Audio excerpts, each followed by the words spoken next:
எங்க சிலிண்டர் தீர போகுது, குமுதா கிட்ட கேட்டிருக்கேன், போய் தூக்கிட்டு வாங்க. நாளைக்கு தூக்கி கூடாதா, இன்னைக்கு அதுக்குள்ள அர்ஜென்ட்டா? எங்க அதுக்கே எப்ப நிக்க போகுதுன்னு தெரியலையா, அதுகிட்ட கெஞ்சி கூத்தாடி கேட்டிருக்கேன், போய் தூக்கிட்டு வாங்க போங்க. எவ்வளவு தூரம் நடக்கணும்? சும்மா மசம் என்னத்தையாவது சொல்லிக்கிட்டு இருக்காம போய் தூக்கிட்டு வாங்க. எப்ப நிக்குதுன்னு தெரியல, போங்க.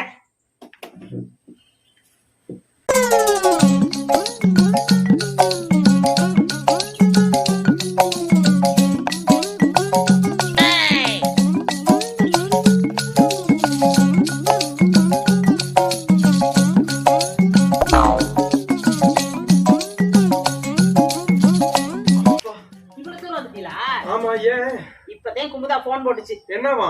நீங்க இங்கிட்டு வந்த உடனே அது சிலிண்டர் தீர்ந்து போச்சா, கொண்டு போய் கொடுத்துட்டு வாங்க. அப்ப நமக்கு நம்ம கேஸ் இந்த ஒரு வாரத்துக்கு எரியுங்க. குந்தாணி சர்வ சாதாரணமா சொல்லிட்டு போறா.